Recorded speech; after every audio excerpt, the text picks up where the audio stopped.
It's lunch break at Darul Uloom Haqqaniya, Pakistan's oldest and best-known Islamic religious seminary, or madrasa. It's been preaching a hard-line interpretation of Islam since 1947.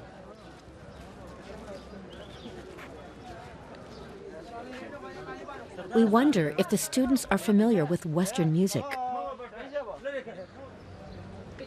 Do you know any of the Western musicians, we ask? No. If anyone listens to music, he explains, it's a sin. But what happens if he gets into a bus where music is being played? I tell the driver that music isn't good. He explains that it's un-Islamic.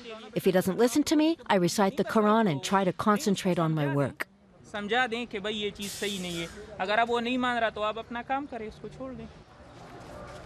But he says Facebook is allowed. Then he has to go. Lessons are starting again.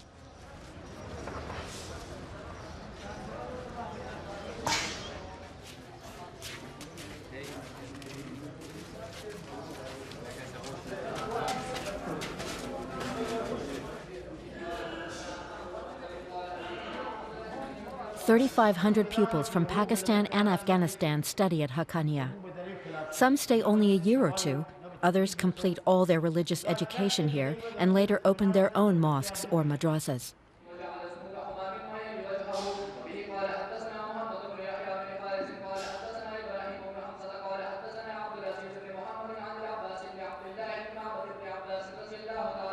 Younger pupils are taught in the building next door.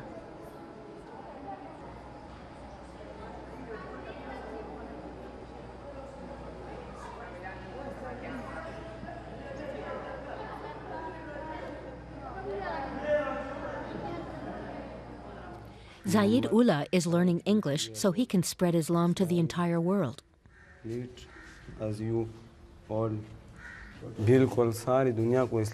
Of course, Islam should rule everywhere, he says. The whole world has to become Muslim.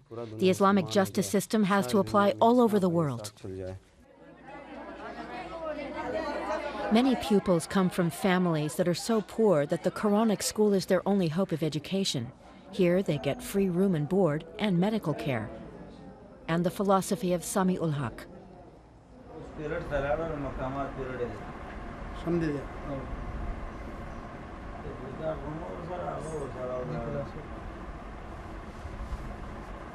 He's run the Haqqaniya for about 30 years. Senior Taliban leaders attended the seminary. The famous commander Mullah Omar studied here. Osama bin Laden is also known to Haq. They were all heroes, of course, he says. If someone attacks your country, you have to defend it, whether you're a Muslim or not. Sami ul Haq tells us that in the past, jihadists in Afghanistan and the seminary received billions of dollars in support from the CIA, back when the Soviet Union was the enemy. Many students went to fight. He says they all volunteered, and that he sent no one out to wage jihad.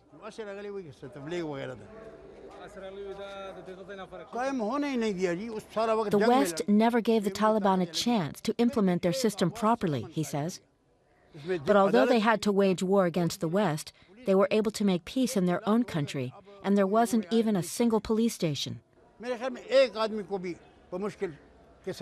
Despite that, criminals weren't tolerated, and when Sharia law was introduced, blood feuds came to an end. Nobody even dared to look at a woman.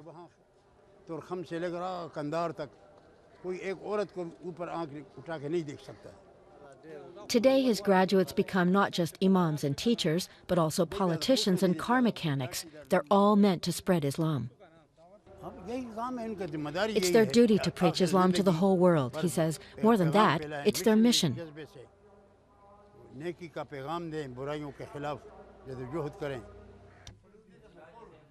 After our talk, Sami ul Haq invites us to eat with his sons.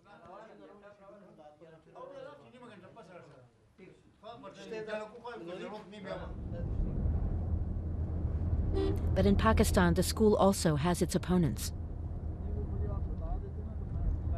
Here in the capital Islamabad, authorities have had their eye on the Taliban for a few years, though the government didn't promise strict monitoring of religious schools until just a few months ago, after extremists stormed a military-run school last December, killing more than 100 children.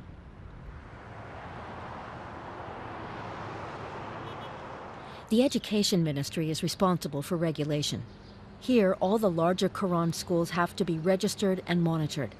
That's 35,000 madrasas in all. No wonder files have been piling up in the minister's office. At least until Mohammed Balig ur Rehman appears for an interview. That's all right. I can keep doing things while we have a cup of coffee. The exact percentage wouldn't be known, but my guess would be that it has to be less than or 1% or 0.5% of the madrasas now. He's referring to extremist madrasas that would be closed immediately. But what about schools such as Haqqaniya, which don't train their pupils in weaponry, but do consider Osama bin Laden a hero? That could be personal freedom of speech or expression for anyone, could be. But for closing down a madrasa, any arms training, any militancy training can be a basis. Or if anyone is being taught to kill or inculcating such practices which would encourage people or students or young people of the country to take part in any extremist activity. So if an institute is found doing any such thing, that institute would be closed down. Yes. Does he believe that Haqqaniya still has links to its former students, the Taliban? Usually from the US. I have to make a general statement, and I have to ensure that no one, I repeat, no one should have any exclusions or no one should be spared for that purpose. He has no further comment on Haqqaniya. He says he'd prefer it if all Pakistani pupils were educated in state schools, but that Pakistan, which spends just 2% of its budget on education, lacks the money. The next day we drive to Rawalpindi. The city, with a population of millions, is just a few kilometers from Islamabad.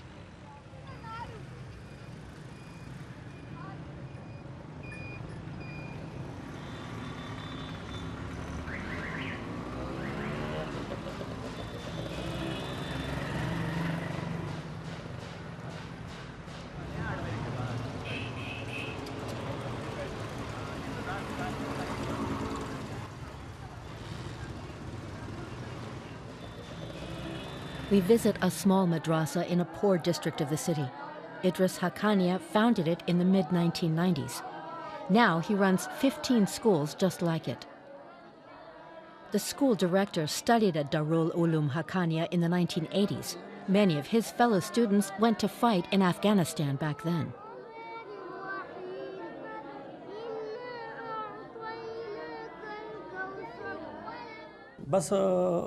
I wanted to fight, he says, but I simply didn't have any time because I was so busy with my studies.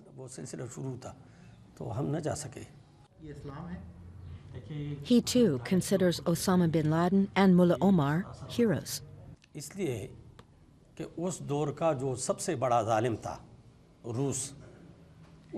Back then, he explains, no one wanted to fight against the Russian tyrants in Afghanistan except those two men. Bin Laden had lived in palaces and studied in Europe, but he gave up everything to help the oppressed people in Afghanistan. He sacrificed himself for them, and that's why they're heroes in the Muslim world. But they're also heroes the world over, because they fought for all oppressed people. That's why they're heroes. As for the September 11th attacks, his response is full of anti-Semitic propaganda. It's all lies, he says. To this day, America has produced no evidence at all that Osama bin Laden was involved in the attacks. I believe the Jews are behind them. Look, thousands of Jews worked in the Twin Towers, but on that day, bizarrely, none of them were there.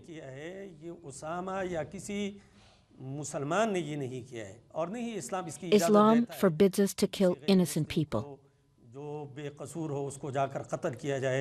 That's why Osama bin Laden can't have been involved at all. Theories like this are widespread in Pakistan, but far fewer support the Taliban system. We'll continue to fight and teach, he says, to introduce Sharia law. Then he politely asks us to leave as evening prayers are about to begin.